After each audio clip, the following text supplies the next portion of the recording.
ಇವತ್ತಿನ ಹುಡುಗರಿಗೆ ಪುಷಪ್ಪು ಅಂದರೆ ಏನು ಅಂತ ಫಸ್ಟ್ ತಿಳ್ಕೊಬೇಕು.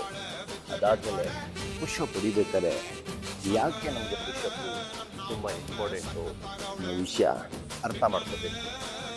ಏನೇ ಆರಂಭಕ್ಕೆ ನೀವು ಫಸ್ಟು ವೆಯ್ಟ್ ಎತ್ಕೊ ಸ್ಟಾರ್ಟ್ ಮಾಡ್ಬೋದು, ನೀವು ಫುಲ್ಲು ಟ್ರಿಗರಾಗಿ ವರ್ಕೌಟ್ ಮಾಡ್ಬೋದು.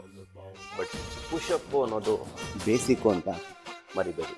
ಇಲ್ಲಿ ನೀವು ಪ್ರಾಪರಾಗಿ ಮಸಲ್ಗೆ ನೀವು ಟೈಟ್ ಮಾಡ್ಕೊಂಡು ಪುಷಪ್ ಮಾಡೋದ್ರಿಂದ ನಿಮಗೆ ಏನೇನು ಬೆನಿಫಿಟ್ಸ್ ಇದೆ ಅಂತ ನಾನಿವತ್ತು ಈ ವಿಡಿಯೋಲಿ ಹೇಳ್ಕೊಡ್ತೀನಿ. ಪುಷಪ್ ಮಾಡೋದ್ರಿಂದ ನಿಮ್ಮ ಮಸಲು ಸುಧಾ ಟೈಟ್ ಆಗುತ್ತೆ, ನಿಮ್ಗೆ ಏನು ವರ್ಕ್ ಆಗ್ತದೆ ಮೈಂಡ್ಸೆಟ್ಟು ಸುಧಾ ತಿಳ್ಕೊತೀರಾ. ಪುಷಪ್ ಹೊಡಿಯೋಕ್ಕೆ ಬರಲಿಲ್ಲ ಅಂತ ಹೇಳಿದ್ರೆ ಪ್ರಯತ್ನ ಮಾಡಬೇಕು ಹೊರತು ಯಾವತ್ತು ಗಿವ್ ಅಪ್ ಮಾಡಬಾರ್ದು. ಇಲ್ಲಿಂದ ನೀವು ಸ್ಟಾರ್ಟ್ ಮಾಡಿದ್ರೆ ಏನಾರ ಸಾಧಿಸ್ಬೋದು. ಇಲ್ಲೇ ನೀವು ಕರೆಕ್ಟಾಗಿಲ್ಲ ಅಂತ ಹೇಳಿದ್ರೆ